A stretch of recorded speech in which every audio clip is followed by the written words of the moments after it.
kemarin sudah membaca sebagian dari muqaddimah mu'allif sampai kepada pembahasan nabi nabi ya. Di sini wa sallallahu wa sallama ala sayyidina Muhammadin nabi huwa bil hamzi wa tarkihi insanun. Kemarin kita nyampe di bab ini. Saya baca satu paragraf, kemudian nanti saya minta dari antum untuk membaca. Qala al-muallifu rahimahullahu ta'ala wa nafa'ana bihi wa bi ulumihi fid dharain ya rabbal alamin. Insanun uhiya ilaihi bi syara'in ya'malu bihi wa illam yu'mar bitablighihi. Jadi nabi itu adalah manusia yang diberikan wahyu kepadanya dengan sebuah syariat yang dia harus beramal dengan syariat tersebut meskipun tidak diperintahkan untuk menyampaikan risalah tersebut. Jadi ini adalah nabi, sebatas nabi. Jadi yang pertama di sini disebutkan nabi itu pasti manusia. Jadi tidak ada nabi dari kalangan jin, tidak ada nabi dari kalangan malaikat. Jin itu mukallaf, dan taklifnya jin itu para ulama khilaf. Apakah jin itu ada bulughnya atau sejak lahir mereka terlahir dalam keadaan akil balik. Jumhur ulama mengatakan bahwa jin itu dilahirkan sejak lahir itu memang sudah mukallaf, artinya aqilun balighun mundu al-wiladah, fahuwa mukallaf mundu wiladatihi. Adapun manusia, maka manusia itu untuk mendapatkan kewajiban beban syariat maka dia harus balik dulu. Nah, insanun uhiya ilaihi bisyara'in ya'mal bihi wa illam yu'mar bitablighihi. Kemudian beberapa ulama itu mendefinisikan nabi itu bukan sebagai insanun tetapi rojulun. Nah, kalau diartikan sebagai rojulun maka akhraja al-mar'ah fala yujad nabiyyun minal mar'ah. Nah, fa in umira bitablighihi fa nabiyyun wa rasulun aidon. Fa'in umiro bitablighihi, dan apabila diperintahkan untuk menyampaikan risalah tersebut, fanabiyun maka dia itu adalah nabi wa rasulun dan juga sekaligus rasul.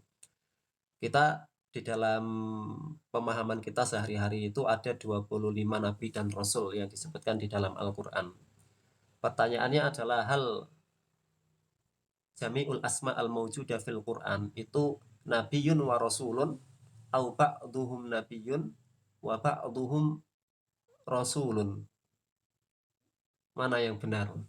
Kalau kita membaca ayat tentang Nabi Nuh sebagai rasul pertama, maka Adam itu nabiyun la rasul.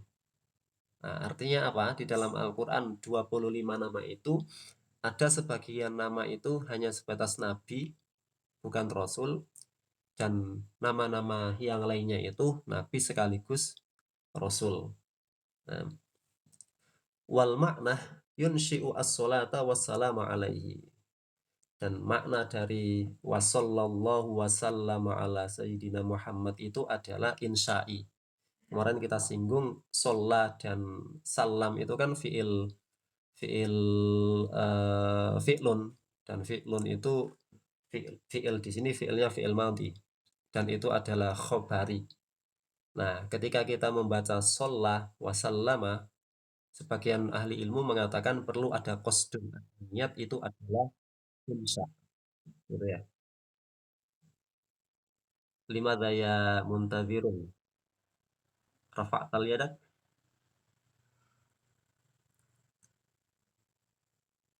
Oke. Nah, wa Muhammadun alamun manqulun min ismin maf'ulin al mudha'af al ain. Wan nabiyyu badalun minhu au atfu bayanin alaihi wa ala alihi at-tahirina hum kama qala Asy-Syafi'iyyu aqaribuhu al-mu'minuna min Bani Hasyim wa Bani Al-Muthalib. Jadi alu at-Thahirin, jadi aluhu at-Thahirin, keluarga Nabi itu adalah aqaribuhu, keluarga dekat beliau dari kalangan yang beriman, dari Bani Hasyim dan Bani Al-Muthalib. Wakila dan dikatakan waqtarahu an-Nawawiyyu annahum kullu muslimin. Sebagian mengatakan bahwasanya alun Nabi itu adalah semua orang yang muslim. Semua orang yang beriman maka masuk dalam kategori ahlun Nabi. Hanya kemudian nanti dibedakan ahlun Nabi, alu Rasulillah atau ahlul bait di bab doa itu adalah jami'ul muslimin. Jami'ul muslimin itu di bab doa. Maka ketika kita membaca sholawat Allahumma sholli ala Muhammad wa ala ali Muhammad, maka ali di situ adalah jami'ul muslimin. Kenapa? Karena fi maqamid doa.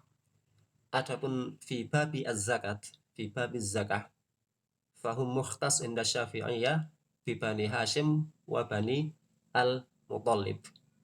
Itu di bab zakat. Sekarang rame-rame isu nasab itu ya. Wa yutahhirukum tathhira. Jadi at-tahirin di sini kenapa aluhu at-tahirin? Keluarga Nabi itu disifati dengan orang-orang yang suci, itu mengambil ayat wa yutahhirukum tathhira di dalam surat Al-Ahzab. Wa ala sahabatihi jam'u sahib an-nabi wa qawluhu ajma'in ta'kidun li sahabatihi. Baik. Summa dzakara al-musannifu, kemudian musannif menjelaskan, ya, siapa musannif di sini? Abu Syuja. Annahu mas'ulun, bahwasanya beliau diminta fi tasnifi, di dalam mengarang hadal mukhtasari, ringkasan ini, biqaulihi, dengan ungkapan beliau. Jadi Abu Syuja mengatakan di dalam muqaddimahnya itu sa'alani ba'dul asdiqa. Dan ini katsir minal ulama allafu kitaban bi talabin min asdiqaihi wa fi'lan aw haqiqatan annal asdiqa yakni at-talamid atau tullab. Fa'adatan at-tullab yahtaj ila mukhtasar aw yahtaj ila kitabin allafahu syaikhuhu nafsuhu, wa hadha ashal min an yaqra min kutub al-masyayikh al-qudama. Maka beliau menulis kitab ini. Wa qauluhu hafidhahumullahu ta'ala jumlatun du'aiyah. An a'mala mukhtasaron, agar saya menulis sebuah ringkasan. Mukhtasar itu disebutkan ma qalla lafdhuhu wa kathura ma'nahu. Qalla lafdhuhu wa kathura ma'nahu. Maka kita dapati banyak mukhtasar itu sarahnya itu banyak-banyak gitu ya. Usul salasa itu kecil gitu ya. Dihafal 1 minggu atau 3 hari selesai usul salasa itu. Waidul arba dihafal 1 minggu selesai. Tapi para ulama mensyarah itu ada Qaulul Mufid, ada Fathul Majid, itu berjilid-jilid gitu ya. Dan salah satu hal yang memudahkan tholabul ilmi dari kalangan mubtadiin itu adalah dengan membaca ringkasan-ringkasan terlebih dahulu, karena itu yang inti-inti gitu ya. Tetapi apakah kita bisa mencukupkan dengan ringkasan itu? Tab'an la yakfi, karena banyak faedah yang tidak disebutkan di dalam ringkasan. Wa katsura ma'nahu fil fiqhi, di dalam fikih. Jadi beliau menjelaskan di sini kitab ini adalah ringkasan di dalam bab fikih. Huwa lughatan al-fahmu. Jadi fikih secara bahasa itu diartikan dengan al-fahmu. Wastilahan, dan secara istilah adalah al-ilmu bil ahkam asy-syar'iyyah al-amaliyati al-muktasabu min adillatiha at-tafsiliyah. Jadi ini adalah definisi fikih, dan likulli talibin ilmi labud an yahfaz hadha ta'rif al-ilmu bil ahkami asy-syar'iyyati al-amaliyati al-muktasabu min adillatiha at-tafsiliyah. Lazim an tahfadhuha hadha ta'rif. Dan ta'rif ini adalah ta'rif yang sudah istiqrar ya, sudah stabil dan dipakai oleh banyak ulama. Kalau kita misalnya membuka kitab Al-Waraqat itu, di situ Imamul Haramain Al-Juwaini mendefinisikan fikih itu sebagai al-ilmu bil ahkam asy-syar'iyyah allati tariquha al-ijtihad gitu. Simple. Al-ilmu bil ahkam asy-syar'iyyah allati tariquha al-ijtihad. Kemudian ada revisi definisi ini oleh Al-Amidi misalnya di Al-Ihkam. Beliau mengatakan fikih itu adalah al-ilmu al-hasilu bi jumlatin minal ahkam asy-syar'iyyah al-far'iyyah bin nadhari wal istidlal. Agak panjang. Tapi akhirnya Imam Al-Baydawi di dalam Minhajul Wusul itu membuat definisi yang ada di dalam Muqaddimah Fathul Qarib ini. Al-ilmu bil ahkami asy-syar'iyyati al-amaliyati al-muktasabu min adillatiha at-tafsiliyah. Nah, al-ilmu di sini yang dimaksud dengan al-ilmu, kalau kita merujuk ilmu, al-ilmu dan al-ilmiyah, kemarin debatnya Gur Gembul itu ya. 2 jam tapi saya belum mendengarkan ada definisi ilmu dan ilmiah itu. Tentu para ulama itu mengatakan, sebagian ulama mengatakan la yumkin an yu'arraf al-ilm. Ilmu itu tidak bisa di-had, ya, tidak bisa diberikan definisi. Tetapi secara takrib saja untuk pendekatan, ilmu itu biasanya didefinisikan sebagai sesuatu yang yutabiqu al-waqi', sesuatu yang sesuai dengan kenyataan. Sesuatu yang sesuai dengan kenyataan. Ma'rifatu syai' ala ma huwa alaihi gitu ya. Mengetahui sesuatu sesuai dengan apa hakikat asli barang tersebut gitu ya. Tapi itu kadang susah, akhirnya para ulama juga berbeda pendapat apakah al-ilmu itu bisa didefinisikan atau tidak. Nah, al-ilmu di sini kalau kita pahami, kita definisikan dengan definisi sederhana adalah pengetahuan yang sesuai dengan realitas ya. Pengetahuan yang sesuai dengan realitas. Artinya 100%. 100%. Jadi al-ilmu itu 100%, pengetahuan itu sesuai dengan realitas. Tetapi kan nanti menjadi pertanyaan, banyak sekali masalah-masalah fikih itu yang dhanniyat. Bahkan ya, fikih itu memang ranahnya adalah dhanniyat. Lidzalika wujidat al-ikhtilafat al-katsira al-mutawafirah baina al-madzahib wa baina al-ulama. Fa kaifa yu'raf al-fiqhu bil ilmi? Fa kaifa yu'arraf al-ilmu bil ilmi? Sedangkan berarti nanti kalau ada yang salah, misalnya ada satu masalah, ada 2 pendapat misalnya, yang satu ini benar, yang satu pasti salah, dan yang pasti salah ini ya 100% salah. Karena kebenarannya 100%, maka lawannya adalah kesalahan yang juga 100%, sama sekali tidak ada benarnya. Nah, sedangkan tidak seperti itu ternyata fikih itu ya. Akhirnya para pensyarah definisi ini menyebutkan al-ilmu itu dengan adzon ar-rajih. Adzon ar-rajih, prasangka yang kuat. Jadi bukan hanya sebatas al-ilmu, pengetahuan yang 100% sesuai dengan kenyataan, tetapi diartikan sebagai adzon ar-rajih, prasangka yang kuat. Prasangka yang kuat. Dan memang kita diperintahkan untuk mengikuti prasangka yang kuat itu. Ya, kita diperintahkan untuk itu. Karena masalah istihadiyah tidak mungkin kita bisa mengetahui secara 100%. Jadi klaim, makanya Imam Syafi'i mengatakan itu di dalam sebuah ungkapan yang masyhur dari beliau, ra'yi shawabun yahtamilul khata'. Pendapat saya ini benar, tetapi ada kemungkinan salah. Wa ra'yu ghairi khata'un yahtamilu as-shawab. Sedangkan pendapat orang lain selain saya itu salah, tetapi ada kemungkinan benar. Ada kemungkinan benar. Nah, ala kulli hal al-ilmu huna bima'na adzan ar-rajih. Bil ahkam asy-syar'iyyah. Al-ahkam, hukum itu kan khitabullahi ta'ala al-muta'alliq bi af'alil ibad.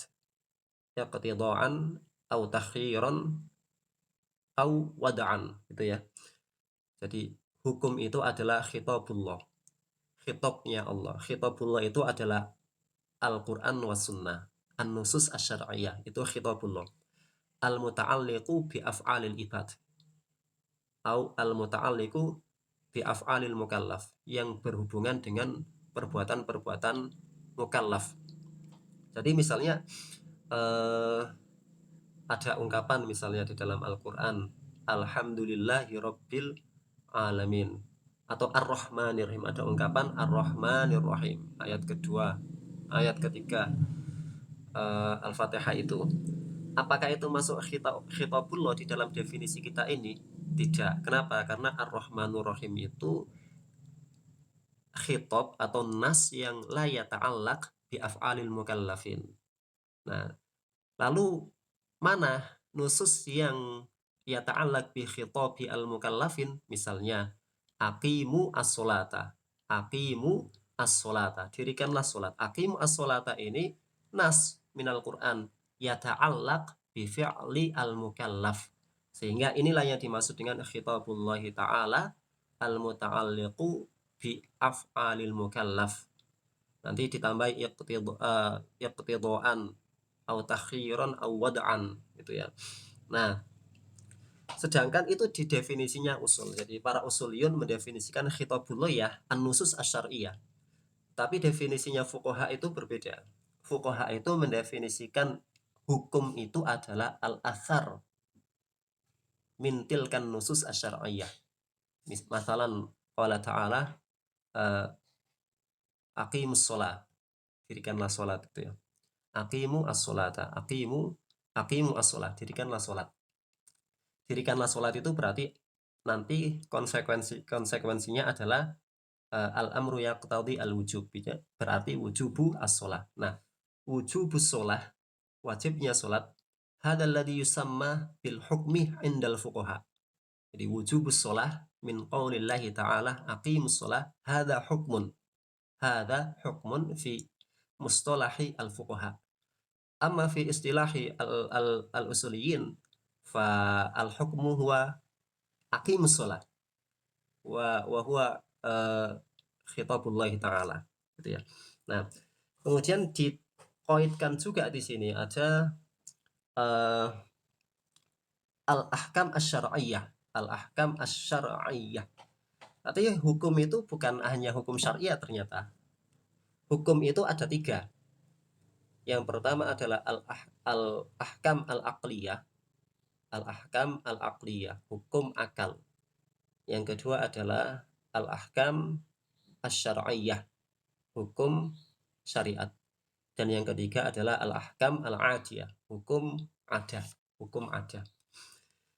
Nah, hukum syariah adalah hukum yang sumber hukum itu berasal dari Al-Quran dan Sunnah. Dan sumber-sumber lain yang diakomodir oleh para ulama mujtahidin. Adapun hukum akal ya hukum akal, rasionalitas ini. Misalnya satu lebih besar daripada setengah, sesuatu benda itu tidak akan bergerak dan diam dalam waktu yang sama, dan lain-lainnya. Sedangkan hukum adat itu adalah hukum yang bersumber dari indera. Jadi kita kan punya 5 panca indera ini, ketika melihat sesuatu misalnya, nanti ternyata api itu kalau digunakan untuk membakar, barang yang terkena api itu akan terbakar. Maka kita mengambil kesimpulan bahwasanya api itu membakar. Nah, ini hukum adat. Hukum adat itu hukum yang bisa dilanggar. Jadi ya biasanya begitu. Makanya mukjizat di dalam definisi para ahli ilmu itu adalah amrun khariqun lil adat. Mukjizat itu adalah sesuatu yang di luar kebiasaan, Makanya Nabi Ibrahim terbakar tidak terbakar, ya, dibakar tidak terbakar. Kemudian apalagi Nabi Sulaiman memindahkan istana Bilqis dari Yaman ke Baitul Maqdis. Nah, itu adalah amrun khariqun lil adat. Nah, kemudian al-amaliyah, al-ahkam asy-syar'iyyah, al-amaliyah, hukum syar'i yang hanya pada al-amaliyah, berarti ada hukum syar'i lainnya. Nah, hukum syar'i itu ada berupa al-ahkam asy-syar'iyyah al-i'tiqadiyah. Nah, hukum syar'i berupa keyakinan-keyakinan. Itu masuk dalam pembahasan ilmu tauhid atau ilmu akidah. Gitu. Kemudian ada yang kedua al-ahkam asy-syar'iyyah, beberapa mengatakan al-akhlaqiyah gitu ya. Akhlak, berkenaan dengan akhlak. Itu masuk di dalam pembahasan tasawuf. tazkiyatun nafas, dan seterusnya. Nah, yang ketiga adalah al-ahkam asyariyah al-amaliyah. Nah, perbuatan manusia. Jadi ada keyakinan, ada akhlak, ada perbuatan. Nah, yang amaliyah ini, amaliyah manusia itu mencakup lisan, anggota badan, dan hati. Jadi ada 3 ini. Amaliyah berupa badan, ya. Kemudian amaliyah berupa lisan, kemudian amaliyah berupa hati. Jadi badan kita gerakan sholat itu amaliyah badan. Kemudian bacaan kita ketika sholat itu amaliyah lisan. Ya, sebagian ahli ilmu memasukkan lisan dan badan itu satu, karena lisan itu juga anggota badan. Tetapi kita untuk lebih rincinya kita bedakan.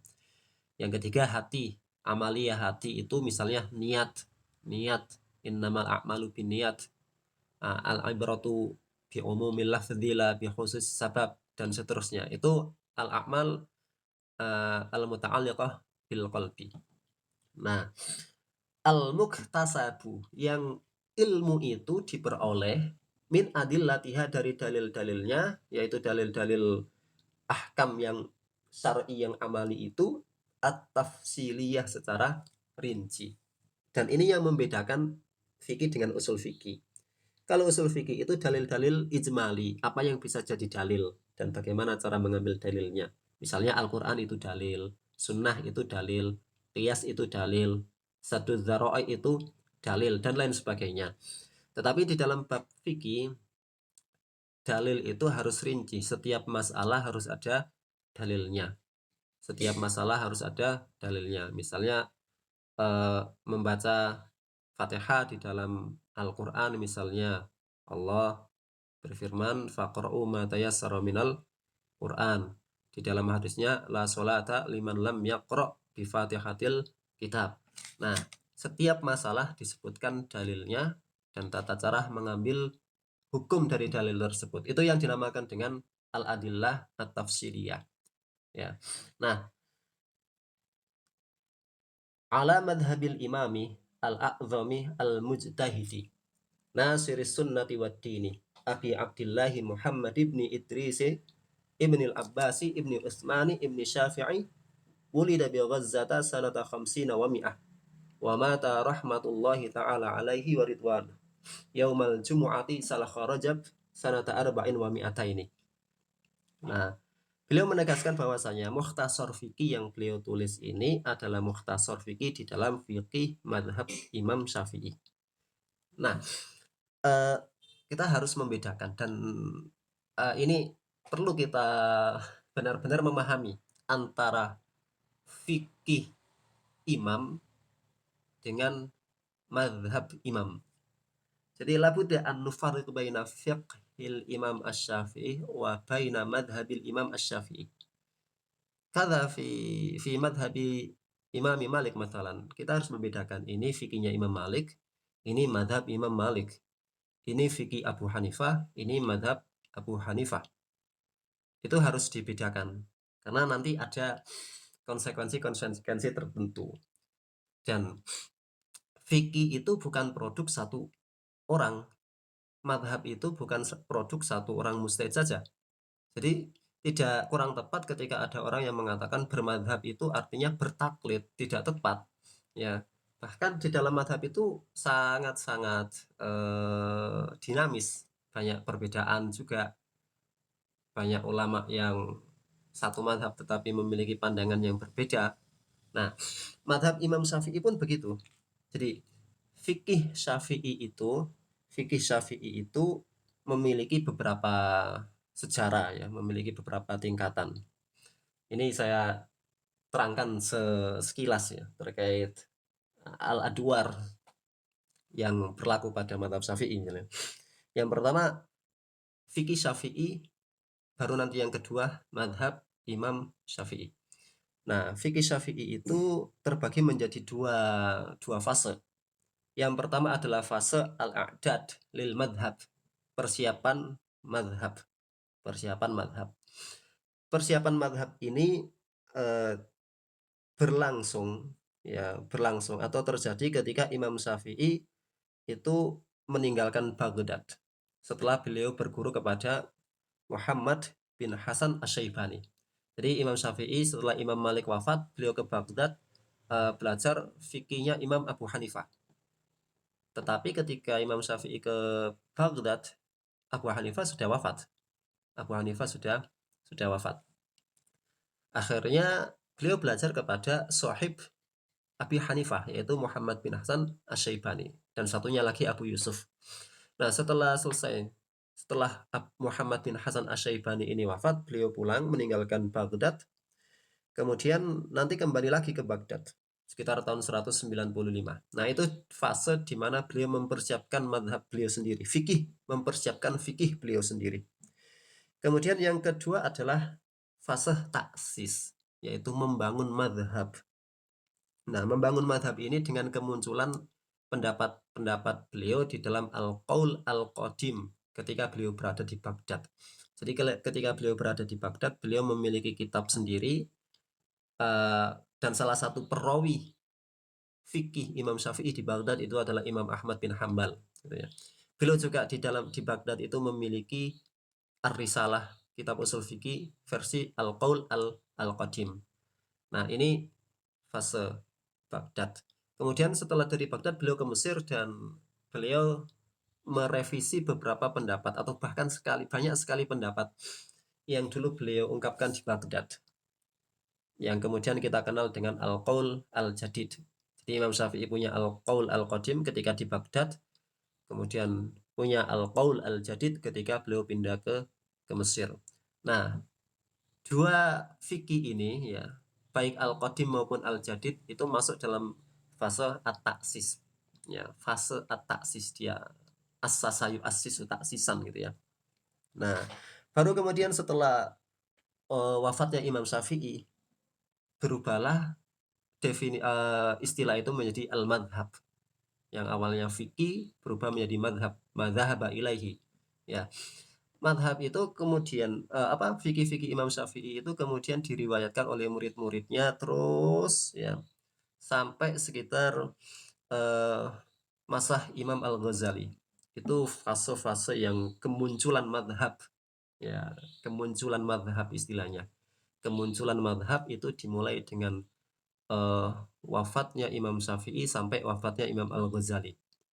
Nah, itu waktu yang sangat lama, ada 2 atau 3 abad. Itu sangat-sangat dinamis sekali diskusi yang ada di dalam internal madhab.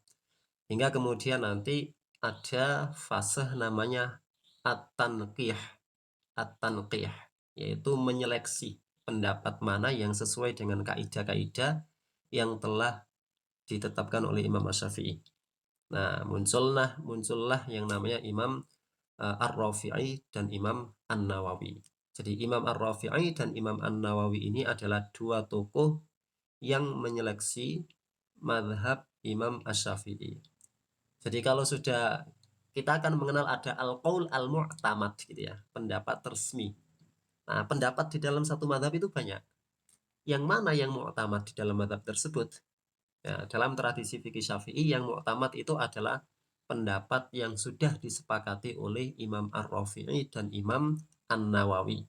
Maka kita mengenal istilah Asy-Syaikhani nanti di dalam kitab-kitab fikih Syafi'i. Asy-Syaikhani itu di dalam fikih adalah Imam Ar-Rafi'i dan Imam An-Nawawi rahimahumullahu taala.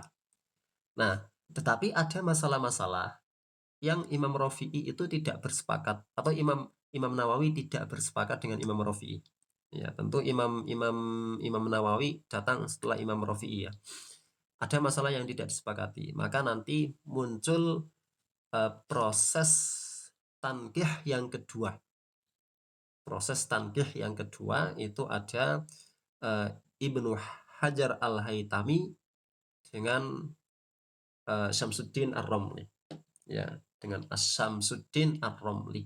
Maka dua ulama terakhir ini ketika ada perbedaan pendapat antara Rafi'i dan An-Nawawi, ya, ketika ada perbedaan pendapat antara Rafi'i dan An-Nawawi, kemudian Ibnu Hajar Al-Haytami dan Syamsuddin Ar-Ramli bersepakat atas salah satu pendapat dari kedua orang ini, maka itulah yang mu'tamad. Maka itulah yang mu'tamad. Kalau Romli dengan Ibnu Hajar Al-Haytami ini juga tidak bersepakat, maka biasanya para ulama Syafi'iyah mutaakhirin akan menyebutkan Ibnu Hajar pendapatnya seperti ini, Romli pendapatnya seperti ini. Dan yang mengambil madhab Syafi'i sebagai madrasah fikihnya, dia bisa memegangi madhabnya Romli, dia bisa juga memegangi pendapatnya Ibnu Hajar. Dia bisa memilih itu. Dia bisa memilih itu. Itu kalau kita berbicara tentang mu'tamad. Nah, beliau wawasofa. Di sini ada istilah al-mujtahid ya. Ala madhabil imami al-a'dhami al-mujtahid. Mujtahid itu kan macam-macam ya. Mujtahid itu macam-macam. Ada yang namanya mujtahid mutlak mustaqil. Mujtahid mutlak itu adalah mujtahid yang dia sudah bisa membangun kaidah usul fikih sendiri. Nah, dia bikin-bikin sendiri tuh kaidah usul fikihnya. Ya, dan itu sudah tidak ada lagi mujtahid mutlak ya hari ini. Hari ini ya kita mengikuti hasil dari kaidah-kaidah yang sudah disusun oleh para ulama-ulama imam madhab.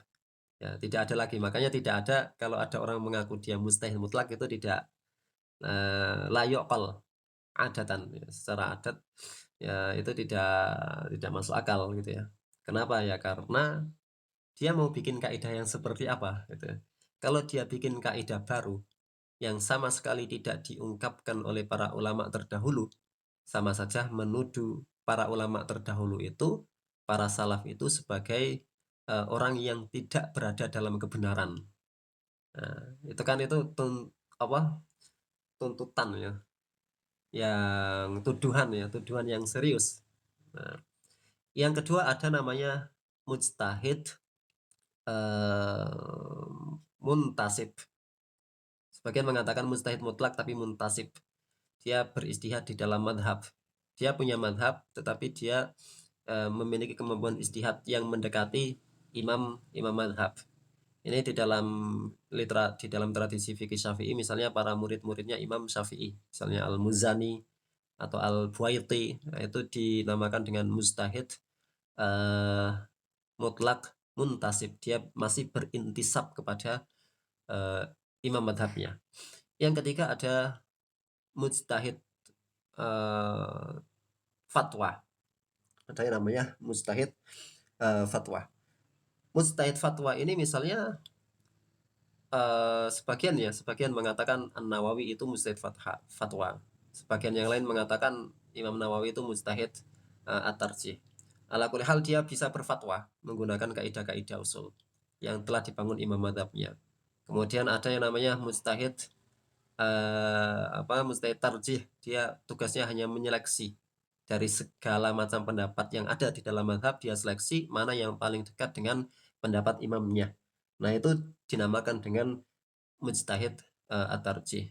Kemudian level terakhir itu hamalatul fiqh ya. Hamalatul fiqh, orang-orang yang membawa fikih, yang menyampaikan fikih. Kita baca kitabnya, misalnya kita belajar, kita tahu masalahnya, bisa mentasawurkan masalah dengan benar, kemudian tahu dalilnya, tahu bagaimana istinbat hukum dari dalil tersebut, kemudian kita sampaikan kepada orang lain. Nah, itu berarti kita masuk dalam kategori hamalatul fiqh. Kita ya baru sebatas sebagai penukil, nakil fikih dari apa yang sudah ditulis oleh para ulama terdahulu. Nah, taib. Wa wasafa al-musannifu mukhtasarahu bi awsafin minha annahu fi ghayatil ikhtisar wa nihayatil ijaz. Wal ghayatu wan nihayatu mutaqaribani. Wa kadza al-ikhtisar wal ijaz. Wa minha annahu yaqrubu 'ala al-muta'allimi li furu'il fiqh darsuhu wa yashul 'ala al-mubtadi'i hifdhuhu ay istikhdaruhu ala dhahri qalbin liman yarghabu fi hifdhi mukhtasarin fil fiqhi. Jadi beliau memang menulis ini secara ringkas agar memudahkan belajar para mubtadi'in dan memudahkan untuk dihafal. Wa sa'alani aydhan ba'dul asdiqai an uktsirah fihi ay al-mukhtasar minat taqsimat lil ahkam al-fiqhiyah. Beliau juga diminta oleh para tolib beliau untuk memperbanyak sedikit memperbanyak masalah-masalah fikih, pembagian-pembagian. Ada yang wajib, ada yang sunnah, ada yang makruhat. Itu yang dimaksud dengan taksimat. Taksimat. Saya menemukan di dalam beberapa tuntunan ibadah beberapa organisasi keagamaan. Itu ketika menulis misalnya bab wudhu gitu ya, itu tidak disebutkan mana yang wajib, mana yang rukun, mana yang sunnah. Ya, di dalam sholat juga tidak disebutkan mana yang rukun sholat, sunnah hayatnya seperti apa, sunnah abaatnya seperti apa, itu tidak disebutkan. Ya itu memang praktis, tetapi nanti akan berakibat pada ketidaktahuan hal yang lain. Misalnya kalau dia sholat itu tidak membaca subhana rabbiyal azim, apakah sholatnya batal atau tidak batal, itu akan menjadi problem. Tetapi kalau dia sejak awal belajar rukunnya sholat seperti ini, sunnah abaatnya seperti ini, sunnah hayatnya seperti ini, maka ketika ada orang sholat tidak membaca subhanallah, subhana rabbiyal azim misalnya di ruku atau subhana rabbiyal a'la di sujud, maka tidak memiliki konsekuensi apapun. Ya, secara sah keabsahan dan secara kesunahan untuk melaksanakan sujud sahwi. Nah, di dalam kitab-kitab fikih yang ditulis oleh para ulama ya dulu, itu ada taksimat seperti itu. Makanya dan para muridnya Imam Abu Syuja meminta kepada beliau untuk menulis kitab yang ada taksimnya, furudul wudu apa saja, kemudian yang termasuk sunanuhu apa saja. Nah itu beliau kemudian mengijabahi, dan benar-benar nanti kita akan mendapatkan penjelasan seperti itu di dalam kitabnya. Jadi wa min hasri aydabdi al-khisal al-wajibah wal mandubah wa ghairiha. Ya. Fa'ajabtuhu ila su'alihi fi dzalika taliban lithawabi minallahi jazaan ala tasnifi hadzal mukhtasar. Ragiban ila Allah subhanahu wa ta'ala fil i'anati min fadlihi ala tamami hadzal mukhtasari wa fit taufiqi lis-shawabi wa huwa diddul khata'. As-shawab diddul khata'. Innahu ta'ala ala ma yasha'u yurid qadir ay qadirun wa bi ibadihi latifun khabirun bi ahwali ibadihi. Wal awwalu muqtabasun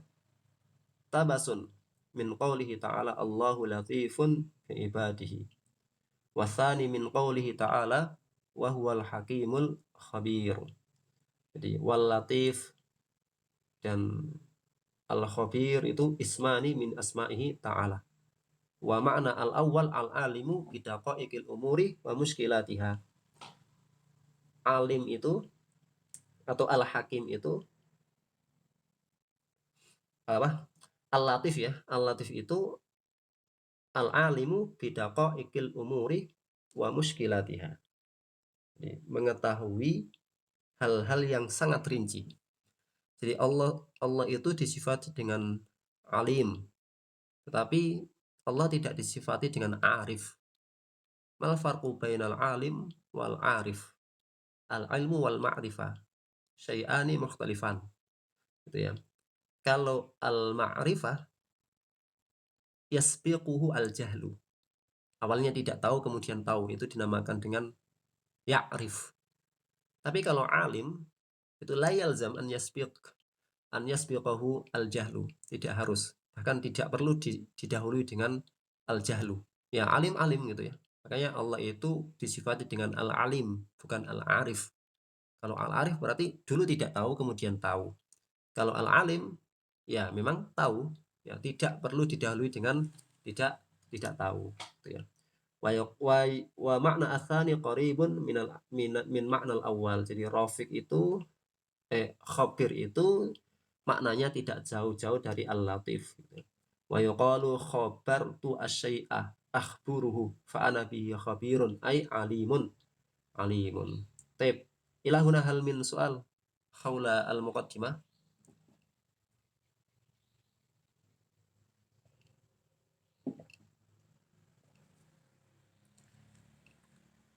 Mafi, lanjut soal.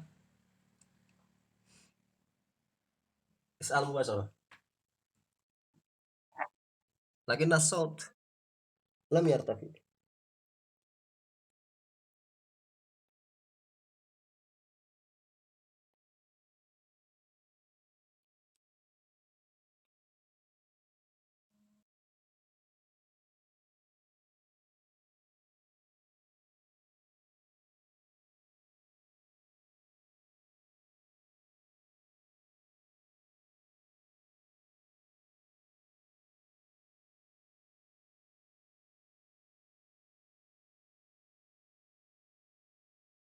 Yang innahu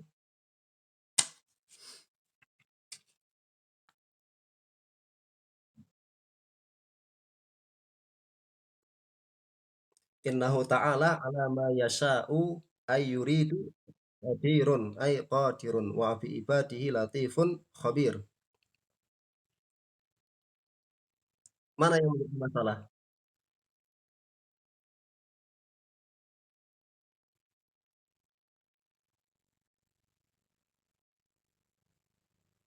Innahu ala ma yasha'u qadirun.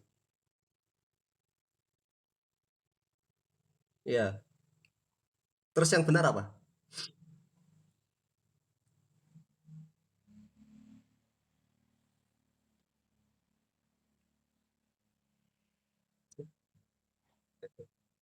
Ya. Ana lam asma yani at-ta'liq haula qawli al-syarih innahu ta'ala ala ma yasha'u ay yuridu qadirun ay qadirun wa bi ibadihi latifun khabirun. Lam ara fi hadhihi al-jumlah mushkilah wa qara'tu ba'dha asy-syuruhat li hadzal kitab la ahad minhum yubayyin al-khata' fi hadhihi al-jumlah. Sip. Nanti kalau ingat kasih tahuan ya. Gitu ya. Oke.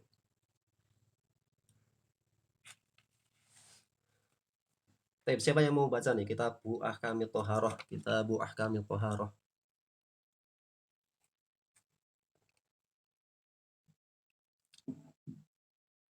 Siapa tadi yang pertama tadi? Ayas, Yas, Iqra awalan.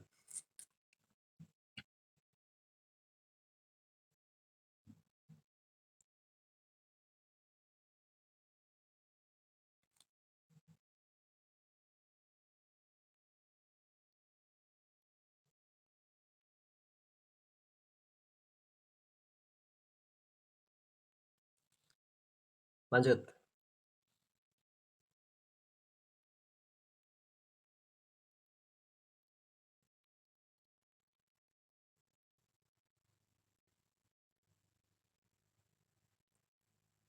Fi'lu, fi'lu,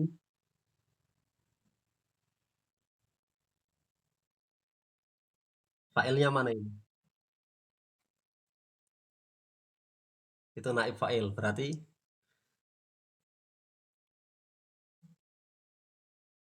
ayah, tustabahu.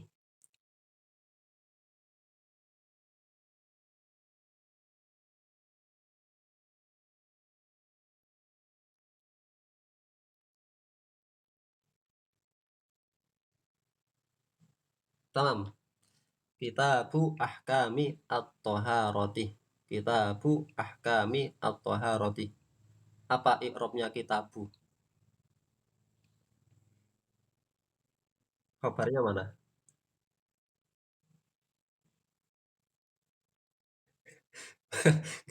Enggak, bukan mutas-mutas wilayahnya. Mubtada apa khabar dia? Apa maf'ul? Kitabu itu bisa dianggap sebagai khobar untuk mubtada yang mahdhuf. Itu hadza mubtada. Kitabu ahkamit thaharati itu ya bisa juga ditakdir dia itu adalah mubtada'nya. Kitabu ahkamit thaharati hadza atau fima yali. Kitabu ahkamit thaharati itu mubtada, fima yalinya itu sebagai fi mahalli raf'in khobar. Kemudian ada juga yang mentakdir kitabah ahkamit thaharati. Kalau dibaca kitabah ahkamit thaharati berarti iqra kitabah ahkamit thaharati. Ada fi'il yang dihadzaf sebelumnya. Nah, wal kitabu lughatan masdarun. Nah, sebenarnya ini dikritik oleh Al-Baijuri. Wal kitabu, seharusnya beliau mengatakan wal kitabu masdarun. Kata kitab itu adalah masdar. Dari kataba yaktubu katban wa kitaban wa kitabatan. Ada 3 masdar. Katbu, kitab, kitabatan. Itu adalah masdar. Nah, secara lughah, secara definisi bahasa itu bermakna ad-dhammi wal jam'i, mengumpulkan. Mal farqu baina ad-dhammu wal jam'u? Baina ad-dhammi wal jam'i. Dham itu lebih khusus daripada mengumpulkan. Kalau ad-dhamm itu ada lasoknya, ada nempelnya. Ad-dhamm itu ada nempel-nempelnya, ada lasoknya. Kalau al-jam'u itu ya sekedar berkumpul. Sehingga semua ad-dhamm itu adalah al-jam'u, tetapi tidak semua al-jam'u itu adalah ad-dhammu. Itu ya bedanya. Ad-dhammu berkumpul tapi ada nempel-nempelnya. Kalau al-jam'u berkumpul tapi tidak ada nempelnya. Wastilahan ismun li jinsin minal ahkam, ya nama untuk jenis dari hukum-hukum. Jadi jenis hukum. Misalnya kita membahas tentang kitabu ahkamit thaharah, nanti ada pembahasan tentang air, ada pembahasan tentang wudu, ada pembahasan tentang najis. Nah, itu jinsun minal ahkam. Ada yang pernah belajar mantik di sini?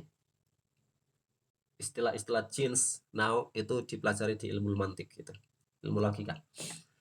Amal babu, adapun kata bab, fasmun li naw'in mimma dakhalat tahta dzalikal jins. Ya, secara bahasa bab itu adalah furjah fisadirin, yaitu celah yang ada pada sebuah penutup. Dakhala minhu man fil kharij wa kharaja minhu man fid dakhil. Itu secara bahasa. Tetapi di sini diartikan sebagai ismun li naw'in mimma dakhalat tahta dzalikal jins. Dari di atas jins itu ada nau, di bawah jins itu adalah an-nau, ya. Karena jenisnya at-thaharah. Nau'nya ada air, ada wudu, ada tayamum, ada samak gitu ya, dan seterusnya. At-thaharatu bi fathit tha, lughatan an-nadhafatu. At-thahara secara bahasa itu diartikan dengan an-nadhafah, an-nadhafah. Tapi sebelum ke situ, para ulama fikih ketika mentartib masail fikih itu bukan hanya sekedar acak ya, tapi ada pertimbangan-pertimbangan. Fa jami'ul madzahib al-fiqhiyah al-arba'ah qaddamu kitabal al-ibadat atas kitab-kitab yang lainnya, kitab nikah, kitab jual beli dan seterusnya. Kenapa? Karena inti kehidupan itu adalah kitabul ibadah yang sifat ibadahnya ini adalah ibadah bainahu wa bainallah. Bainahu wa bainallah. Adapun jual beli, kemudian pernikahan itu ada unsur sosialnya. Nah, kemudian karena ibadah yang paling agung itu adalah sholat. Ibadah yang paling agung itu sholat. Dan pembuka dari sholat itu adalah bersuci. Oleh karena itulah para ulama memulai kitabnya dengan kitabu at-thaharah. Tidak dimulai dengan kitabu sholat. Ada kitab yang unik ya. Safinatun Najah itu dimulai dengan di bab fikihnya dimulai dengan alamatul bulugh, ciri-ciri orang balik. Itu beliau unik sendiri itu. Tapi kalau di sini dimulai dengan ahkamut thaharah. Alasannya kenapa kok didahulukan alamatul bulugh? Bahkan di Fathul Qorib tidak ada alamatul bulugh dibahas secara bab tersendiri. Kata pengarang Safina, kata pensyarah Safina ya, Nailur Roja itu orang itu tidak akan diwajibkan sholat sebelum dia balik. Maka dia harus tahu dulu ciri-ciri baliknya itu seperti apa. Baru kalau dia sudah balik, dia diwajibkan sholat. Kalau dia diwajibkan sholat, baru diwajibkan toharoh gitu. Nah, ala kulli hal, para ulama ketika menyusunnya itu tidak serampangan, tetapi ada pertimbangan.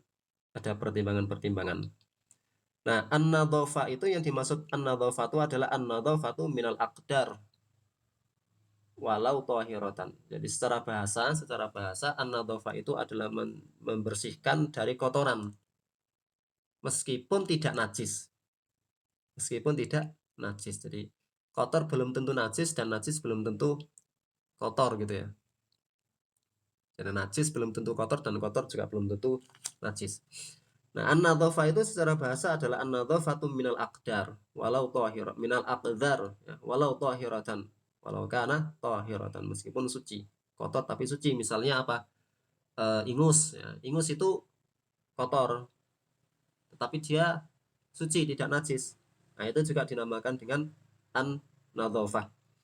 Ya, membersihkan kotoran hewan misalnya itu najis dalam madzhab Syafi'i ya. Dalam madzhab Syafi'i itu najis. Maka itu juga dinamakan an-nadhafah. Ya. Hissiyatan kanat au maknawiyatan. Jadi nadhafah itu hissiyatan kanat au maknawiyatan. Hissiyah, zat yang najis atau yang kotor itu benar-benar ada, misalnya mukhot ya.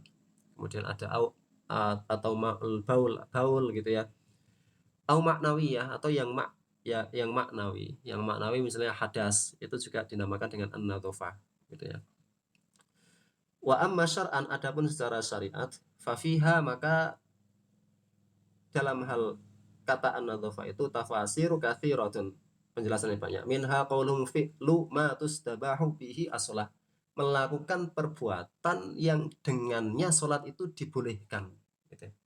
Fi'lu ma tustabahu bihi as-shalatu, melakukan sesuatu yang dengan sesuatu itu salat yang awalnya tidak dibolehkan menjadi dibolehkan.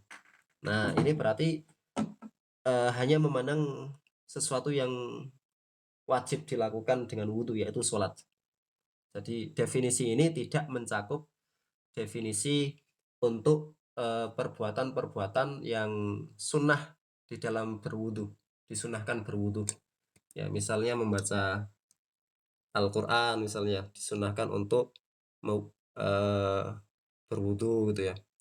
Kemudian menghadiri majelis ilmu itu juga disunahkan untuk berwudhu gitu. Nah, kalau menggunakan definisi ini tidak mencakup. Ai min wudu'in wa ghuslin wa tayammumin wa izalati najasatin. Ada 4 cara bersuci. Yang pertama adalah wudhu, mandi, tayamum, dan izalatun najasah.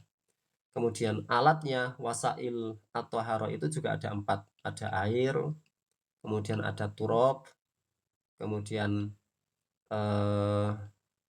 ada apa lagi? Ada apa?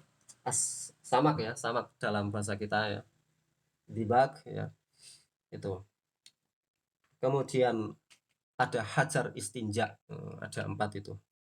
Air, turab, hajar istinja, dan ad-dibag atau ad-dabig.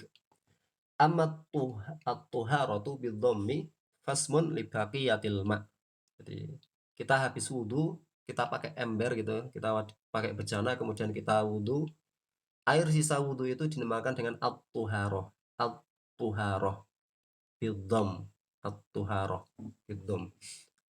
Nah, kemudian beliau membahas tentang anwa'ul miyah. Baik, man yaqra anwa'ul miyah? Yaqra.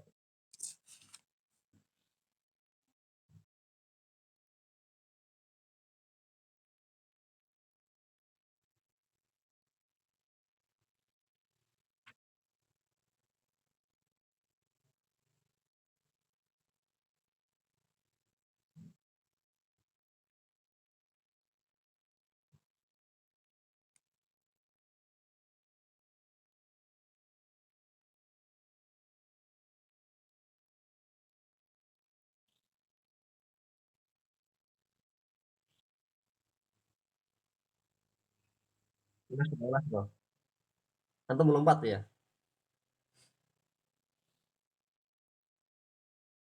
Antum bacanya lompat ya.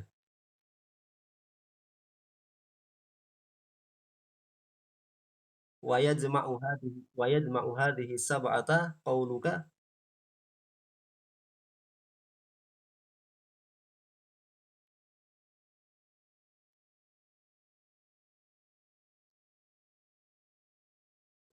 Baik. Beliau menjelaskan ada 7 macam air yang kemudian diringkas, yaitu manazala minas sama au naba'a minal ardi, yang keluar dari tanah, ala ayyi sifatin kana min aslil khilqah, dengan syarat dia aslul khilqahnya masih air yang seperti itu gitu ya, belum tercampur dengan apa-apa. Baik, aqsamul miyah.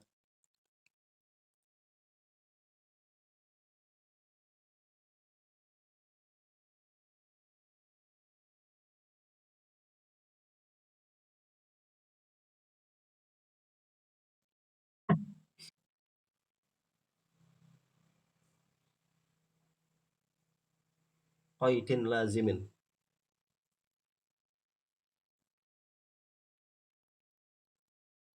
Munfakku.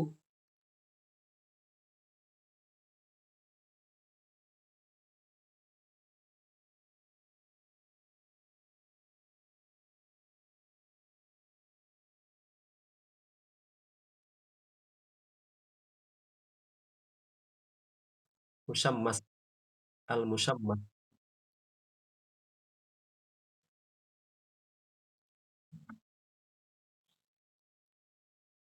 Baik. Oh iya, lanjutin. Yukrahu. Yukrahu. Wa innama yukrahu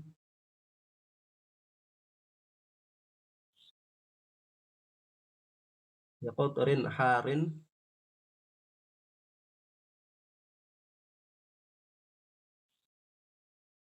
fi ina'in muntaba'in illa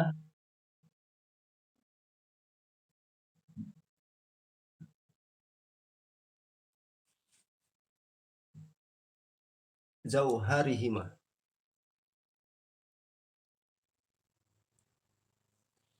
Wa idza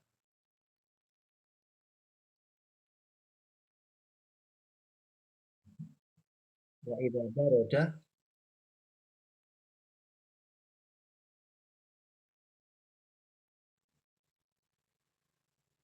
adamal karahati. Adamal karahati. Wa yukrahu. Wa yukrahu.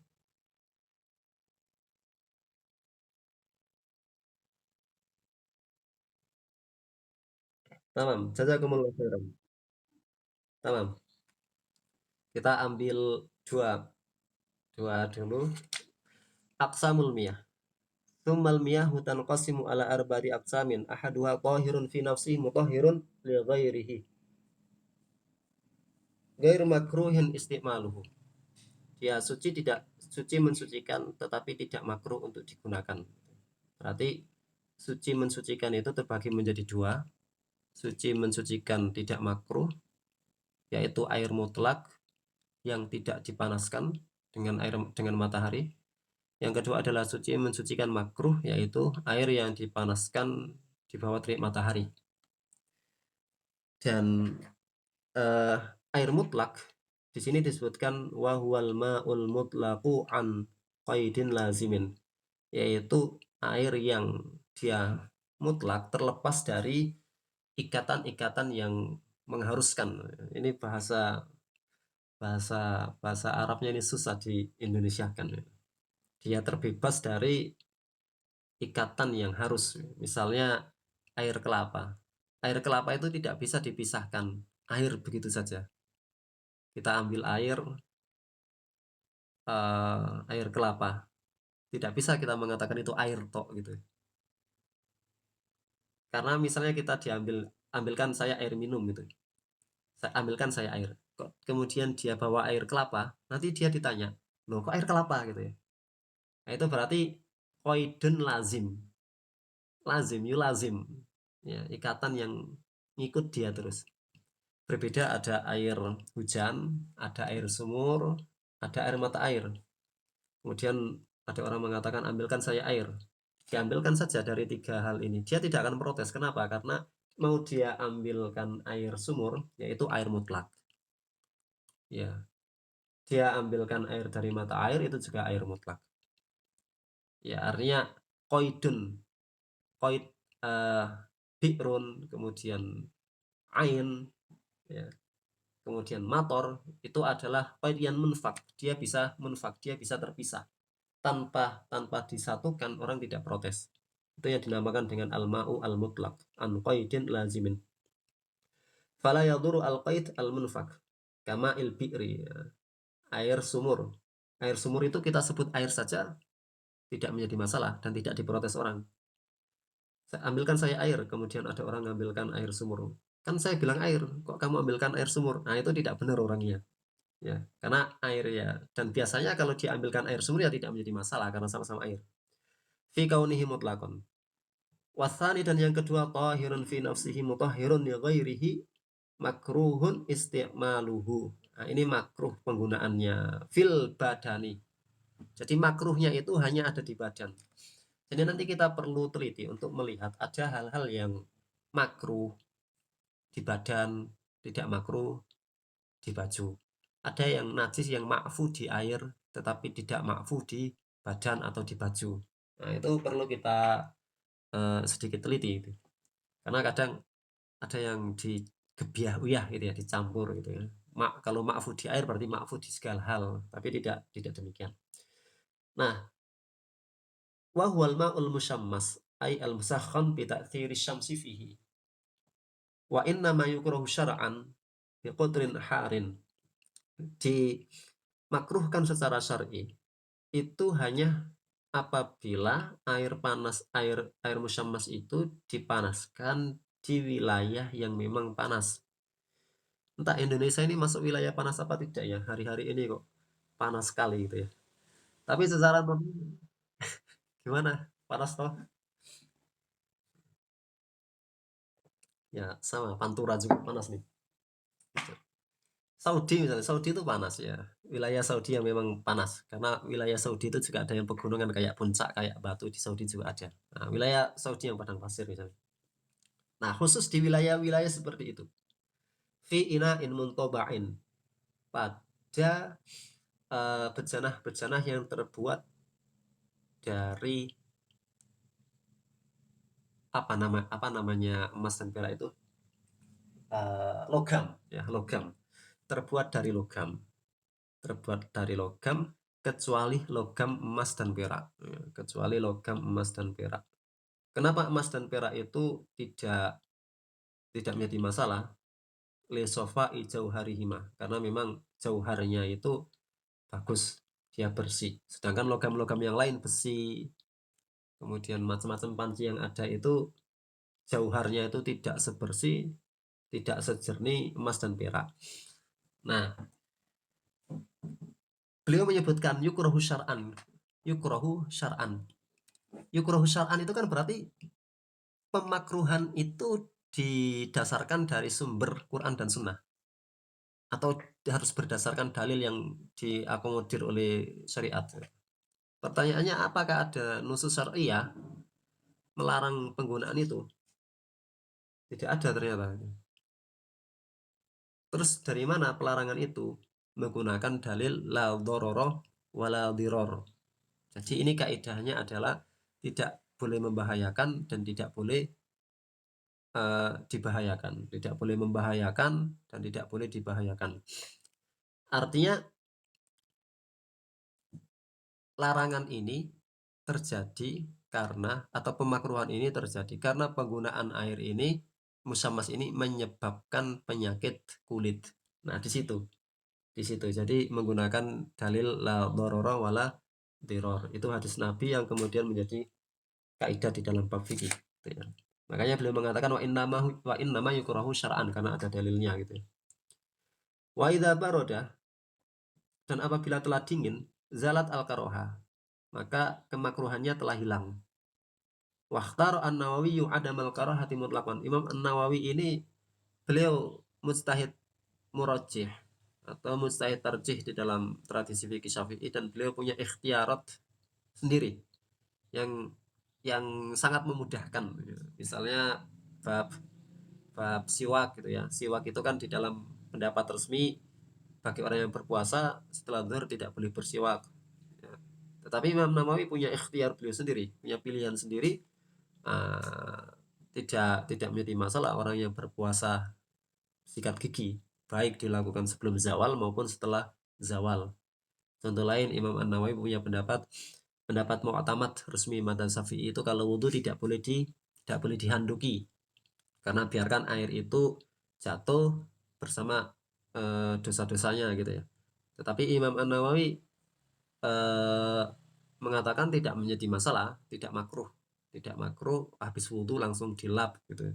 Kenapa? Karena memang tidak ada dalilnya gitu ya bagi Imam Nawawi. Tapi kalau bukan berarti jumhur Syafi'iyah tidak pakai dalil ya. Jumhur Syafi'iyah pakai dalil juga ketika melarang mengusap air bekas wudhu. Dalilnya apa? Dalilnya adalah dalil hadis dosanya manusia itu tata saqat bisukuti qatratil ma itu ya. Satu dengan tetesan-tetesan air. Nah, itu kalau dihandukin nggak jadi jatuh, itu nempel, dosanya nempel di handuk itu. Nah, ala kulli hal seperti itu. Imam Nawawi punya ikhtiar. Salah satunya di sini disebutkan ikhtiarnya beliau mengatakan musammas itu tidak makruh secara mutlak. Baik itu di wilayah yang panas atau tidak panas, baik itu dipanaskan menggunakan bejana logam, emas, perak atau selainnya, itu ada mulkarohati mutlakon. Nah, itu pendapatnya Imam Nawawi. Wa yukrahu aydan syadidus sakhunah atau suhunah wal burudah. Dan juga dimakruhkan menggunakan air yang panasnya panas, benar-benar panas, atau benar-benar dingin. Nah, pertanyaannya, yukrahu kenapa? Kenapa diikroh itu? Kenapa makruh juga? Karena kalau terlalu panas atau terlalu dingin, seseorang itu tidak bisa berwudu dengan sempurna. Ya, dia tidak bisa mengambil ngurun muhajjalin, itu dia tidak bisa melebihkan anggota wudunya yang lain karena kepanasan. Ya, dia buru-buru di bagian yang wajib-wajib saja. Kemudian dia tidak melaksanakan yang sunnah-sunnah, tidak taslis, tidak melakukan 3 kali gitu ya. Kenapa? Karena terlalu dingin atau terlalu panas, sehingga tidak bisa berwudu dengan sempurna. Masya Allah. Tamam. Hal andakum soal haula ma qara'na?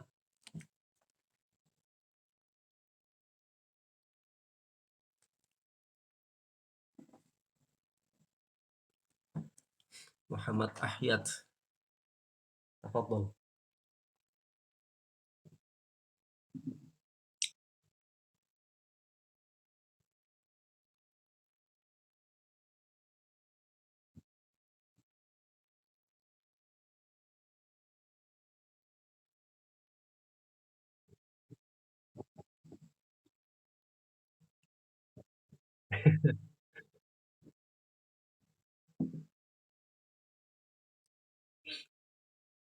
Yang pertama, sebagai saya pernah hidup di wilayah dingin ya. Air itu bisa sampai 15 derajat ya. Karena adanya cuman itu, yaitu kalau sudah terbiasa akan terbiasa. Tidak terasa dingin. Sehingga makruh di sini yang pertama kita bisa artikan di tempat yang stabil, cuacanya stabil, kemudian dia ambil air dari lemari es untuk dia gunakan untuk wudhu. Nah, adapun di wilayah-wilayah yang panas, wilayah-wilayah memang dingin, di kutub utara, kutub selatan misalnya dingin, kalau orang itu dia bisa mengisbag wudhunya, bisa menyempurnakan wudhunya, maka tidak menjadi masalah dengan air yang dingin itu. Adapun kalau tidak bisa menyempurnakan wudhunya gara-gara airnya terlalu dingin, maka lebih aula dia untuk memanaskan air. Dan biasanya memang ada pemanas pemanas air di kamar mandi di wilayah-wilayah seperti itu. Di wilayah pegunungan di Indonesia juga ada seperti itu. Hakadha wallahu alam. Gitu. Yes.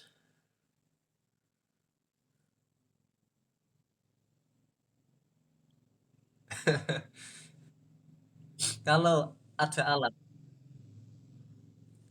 yang pertama perkiraan itu harus teliti. Apakah ketika dia menggunakan air yang sangat dingin itu bisa membuat dia mati? Apa istilahnya itu hipertermia atau itu lah, kedinginan itu ya, yang di gunung-gunung itu. Kalau kalau tidak membahayakan maka tidak boleh bertayamum. Kalau ada api yang bisa digunakan untuk menghangatkan maka tidak boleh bertayamum. Nah, baru kita dibolehkan tayamum ketika kita tidak ada alat untuk memanaskan, kemudian tidak ada air yang normal, ya. Dan kalau kita gunakan air yang sangat dingin itu bisa membahayakan. Dan membahayakan itu bukan hanya membahayakan jiwa, tetapi membahayakan eh, ada masyakoh yang masyakohnya itu muhaqqaqah, jelas-jelas ada. Masyakohnya jelas-jelas ada, yaitu menyakitkan, menyakitkan. Dingin itu kan begitu ya, dingin itu ada yang dingin biasa, ada yang dingin kalau kena dingin itu menyakitkan. Nah, kalau dinginnya itu sampai menyakitkan, menyakitkan ya, itu bisa kita bertayamum. Ya, dengan syarat tadi tidak ada alat untuk memanaskan. Itu sudah masuk dalam kategori doror. Jadi bukan harus kalau kena air mati enggak. Nanti ya, susah amat gitu agama gitu ya. Hakadha ya Ayyash.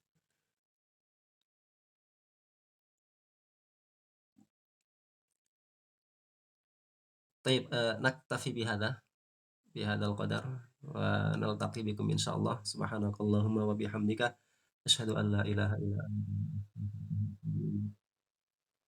Assalamualaikum warahmatullahi wabarakatuh.